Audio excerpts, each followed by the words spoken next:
Welcome back to the party, everybody. I am your host, Lech, aka the Indian Jesus, here to resurrect the second coming of common sense. Let's party. So, guys, I am not usually one to jump on the bandwagon of boycotting, particularly with the cultural right.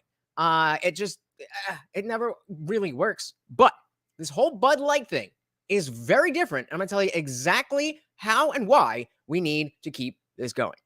You know, a typical story is baked right into the get woke, go broke rally cry. That seems like more wishful thinking than an economic law. But looking the past few years, as politics has crept into every aspect of our culture and our lives, for that matter, the list of companies that conservatives conservatives will try to boycott swear they're gonna take them down, and get woke, go broke means going broke.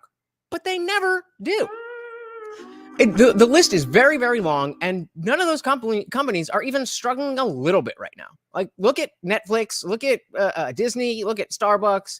I mean, even Google itself. The list goes on. But while these companies may not all be thriving, they certainly have not gone broke because of being overtly woke. But again, the Bud Light boycott is different. So what is the point of a boycott in the first place? It's not to virtue signal to show everybody that how everybody else, how woke you are or how based you are, depending on which one of your friends would find that cool. The point of a boycott is to collectively send a message to a business by hitting them where it hurts. The bottom line. Do you think Starbucks is going to go out of business because 32% of Tucker Carlson's audience saw him mention a wokeness that they committed? Is it practical to think that friggin' Disney is even going to notice you not buying a ticket to the new MCU movie? I mean, like, obviously, maybe a little bit. But then they measure that. They anticipate that. They measure that against the huge influx of cash that is brought in by the normies who don't care about the culture war and the wokesters who are just supporting to own the conservatives. But Bud Light effed up royally. Unlike so many of these other get woke, go broke instances, this is all the earmarks of something that actually can get done. The single biggest thing about this boycott is that normal, everyday people, non-political people, are not only aware of this, but are equally outraged as, the culture warriors like myself, if you want to call me that. You hear stories over and over about how, over the weekend when Bud Light was hoping this would just go away, it didn't. And people who are, in the weeds with this stuff, they would say, oh, I am friends with people who are not really into this stuff. But all weekend, this kept coming up. Normal people texting me, emailing me, talking to me. What's going on here? Normal people are at least, if not outraged, at least confused enough to pick the next beer on the shelf. The fact is, this boycott isn't going to just be, internet people that will shave off a fraction of a percent until the next internet thing comes along.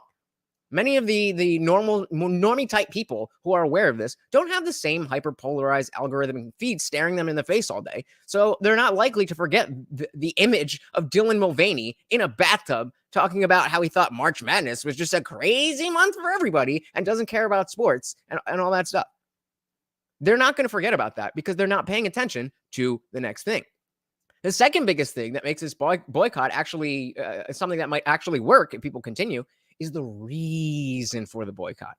There's so much talk about how, I thought the conservatives hated cancel culture and all that. Again, this does not have to be about canceling anybody.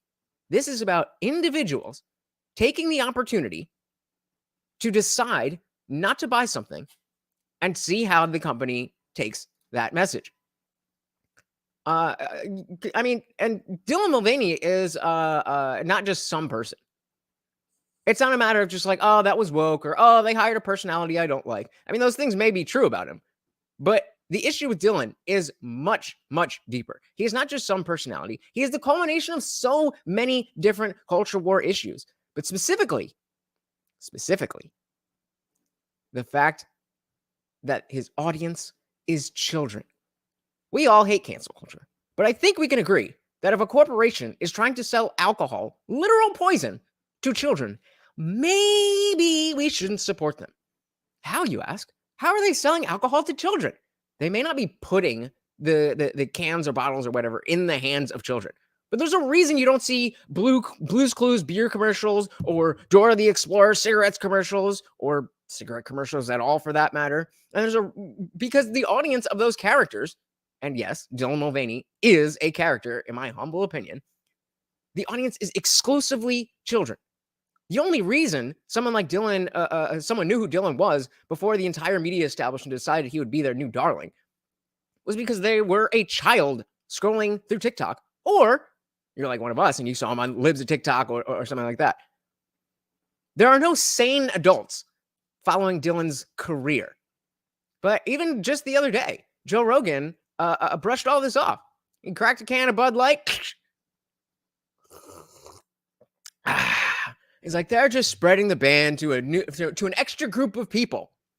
Yes, Joe. Children. That's who they're trying to spread this to. The marketing woman spearheading the campaign said as much, that they want to shed their image, which when you wade through the semantic obfuscation of that the leftists love to use, it just boils down to, we think if you drink Bud Light, you're a bad person. That's basically what she thought. And if you watch the interview, I'm sure you've seen all the news about it. That's not what I'm trying to do, break the news. If you haven't heard about what's going on, go outside or definitely somebody else is talking about the details. What I'm trying to tell you is why this is a different type of thing and why we can actually get something out of this. According to Bud Light, the average American who drinks their product, picture what you will, whether it be college kids or just a hardworking blue-collar guy just trying to relax after a hard day of manual labor, they think they're bad people. But selling children to alcohol is okay. What? Make that make sense. Many people keep bringing up the point that Anheuser-Busch owns basically every other beer. It does not matter.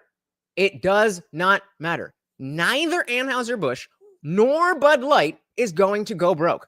That is not the goal. That is not the goal. The goal is a shift in culture.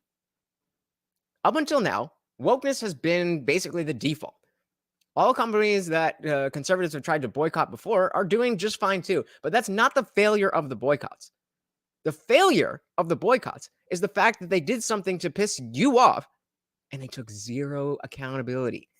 They got away with it. Maybe the stop drops for a few days. The execs buy the dip and come out all laughing all the way to the bank.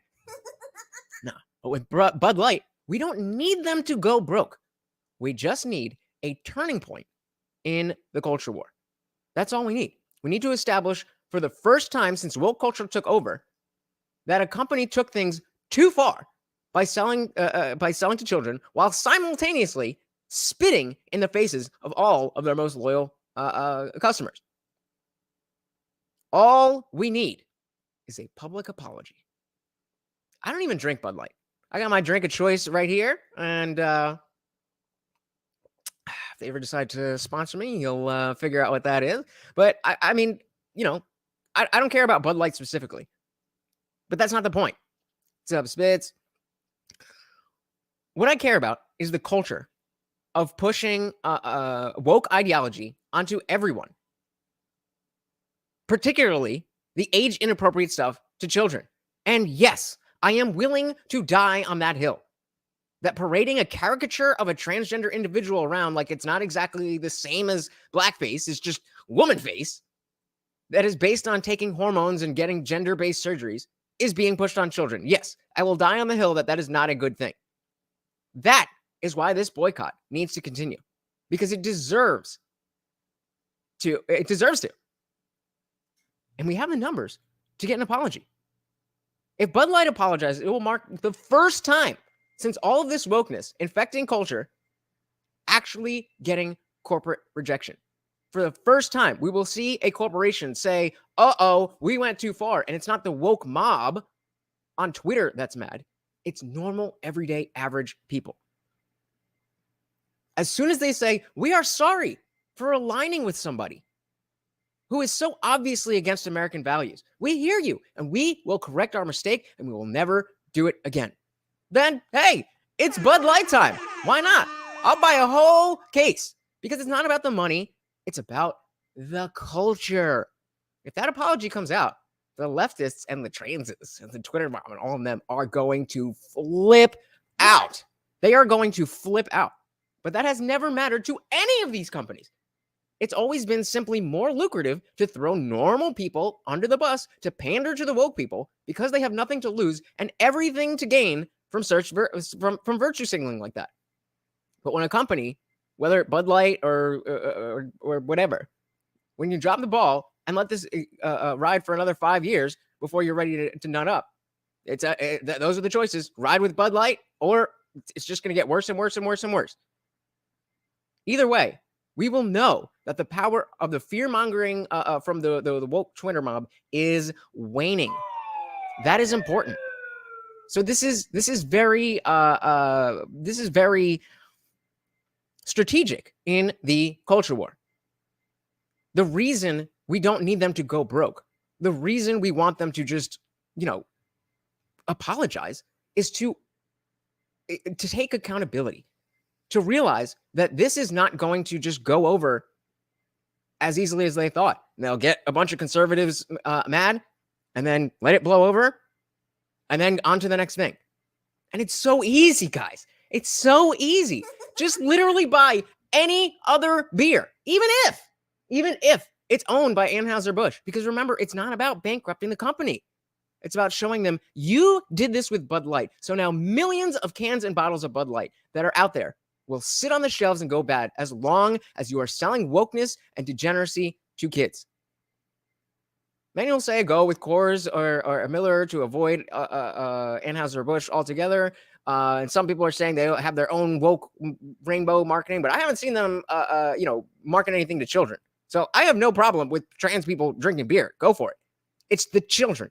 So just, again, any other beer. That's all you have to do. If you don't already drink Bud Light, then all you have to do is nothing. Thank you, Veronica. Welcome to the party. The bottom line, guys, is that we need to coalesce on this one beer and send a message that what they have done is unacceptable. Haram! I certainly can't force anyone to do anything, nor would I want to. But if you are against the selling of inappropriate things to children, whether it be the alcohol itself or the idea that mutilating your body is healthcare, or even the feminist idea that women are being erased and being turned into cis chest feeders, just buy any other beer.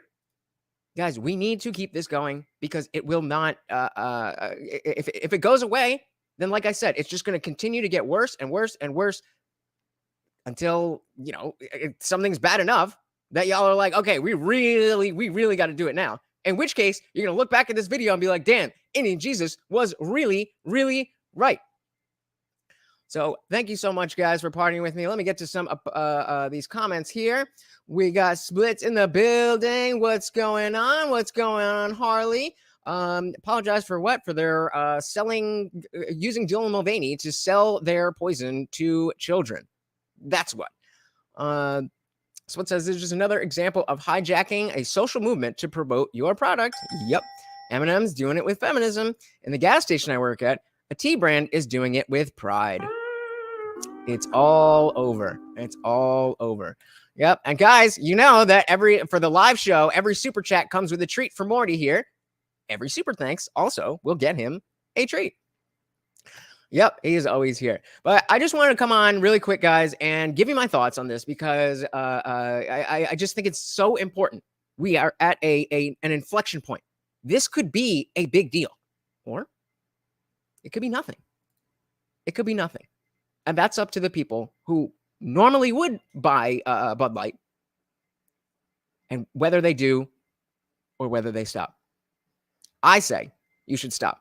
It doesn't have, and like I said, once the apology comes out, go back and buy your Bud Light, because that's the goal has been accomplished. Okay, a corporation has said wokeness no good, wokeness losing us money. It's never like they were so for the transes anyway. Again, it's all about money. It's all about sending a message.